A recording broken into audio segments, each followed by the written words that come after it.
Split es la segunda ciudad más poblada de Croacia y se puede llegar a ella por avión, tren, coche o en barco.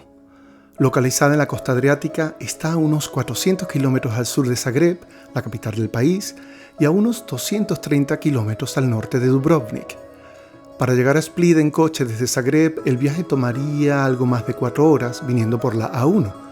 Si preferimos tomar un avión, hemos de saber que el aeropuerto de Split está a unos 24 kilómetros de la ciudad y que opera una gran cantidad de vuelos de toda Europa a lo largo de todo el año.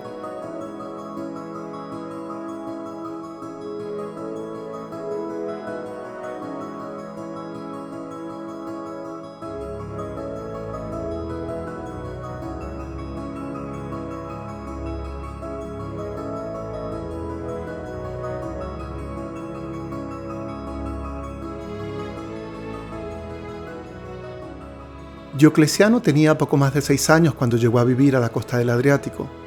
Estuvo en el poder unos 20 años y trató sin éxito de recuperar la gloria de la Roma eterna. Después de dejar su carrera política, decidió establecerse cerca del mar. El palacio fue su último refugio, donde vivió los últimos 10 años de su vida. La localización del palacio se debe a que Diocleciano pasó su infancia en el pueblo de Solona, muy cerca del actual Split. Fui aclamado emperador con 40 años y goberné el imperio durante 22. Cansado ya de intrigas palaciegas, de inestabilidad política y económica, a la cabeza de varios frentes de guerra en las fronteras de Oriente y Occidente y rebeliones que amenazaron la unidad del imperio, renuncié al cargo en el año 305. Fui el primer emperador en hacerlo, cuando después de todo lo que hice para estabilizar el imperio, llegué a Roma para la celebración de los 20 años en el poder, no pude soportar las coplas, los pasquines y demás irreverencias de los romanos. Fui criticado por aparentar sencillez, rodeado de lujos y de pompa. Hacía tiempo que me di cuenta que el imperio era demasiado grande para ser regido por una sola persona. Y compartí el poder con mis compañeros más leales, pero mis fuerzas me abandonaron. Ya he trabajado bastante. Volví a Nicomedia durante lo más crudo del invierno y enfermé. Casi no me reconocían cuando aparecí enjuto y demacrado. Pensaban que era un castigo divino por mi enconada persecución a los cristianos. Creí haber dejado todo bien atado para que el Estado permanezca incólume. Quizás mi decisión no fue suficientemente meditada. Recuerdo bien aquel día en Nicomedia. Me alcé del trono ante la multitud, me despojé de la púrpura imperial, dije a todos que mi deseo era retirarme y subí en aquel simple carruaje cubierto y me marché de la ciudad. Aún recuerdo aquellas caras de estupor. Llegué a Salona, mi ciudad natal, para pasar allí mis últimos años. Allí se alzaba el palacio que mandé construir hacía bastante tiempo. Una fortaleza de grandes torres y gruesas murallas junto al Adriático. No volví a aparecer en público. Recuerdo cuando uno de mis sucesores me pidió que volviera al poder, le dije, ojalá pudieras ver las hortalizas que cultivo en mi palacio con mis propias manos. Seguro que jamás me habrías hecho tal proposición. Mi retiro no fue el soñado, no lo fue. No fue lo placentero que yo deseaba y merecía. Disensiones, guerras civiles, tras mi renuncia, los 4 tetrarcas que me sucedieron disputándose la supremacía. Todos me abandonaron, destruyeron las estatuas en mi honor, ultrajaron a mi familia, a mi esposa Prisca, que había quedado en Tesalónica con mi hija Valeria y su esposo Valerio. Cuando este murió, Maximiano pretendió tomarla como esposa y ante su valiente rechazo fueron confiscadas sus propiedades y condenadas al destierro. Mi muerte llegó a los 68 años de vida. Unos decían que fue el veneno, otros incluso me vieron ahorcado. Simplemente dejé de comer y beber.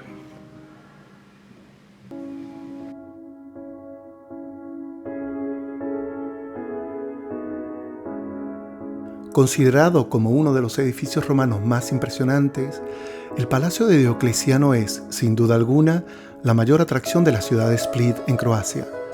Sus ruinas integran uno de los yacimientos más valiosos de toda la costa adriática. Fue construido por Diocleciano, el emperador que dejó el poder por voluntad propia, después de su retiro en el siglo IV. Lo que normalmente se conoce como el palacio es en realidad una gran estructura que contiene al palacio como tal, junto a un conjunto de edificios originalmente para uso militar. El complejo entero ocupa un área de unos 30.000 metros cuadrados.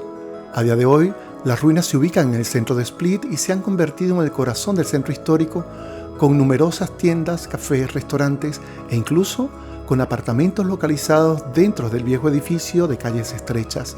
Se estima que actualmente en el territorio del Palacio de Diocleciano viven unas 3.000 personas.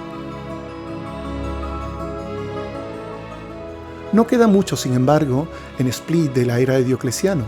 Solo el palacio, los restos de la muralla y de las puertas.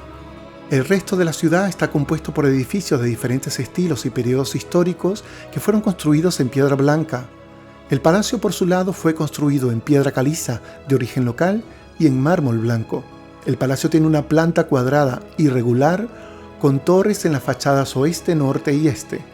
La fachada sur no tiene torres porque se levanta directamente desde el mar. El diseño del palacio es una mezcla de arquitectura de villa y castrum.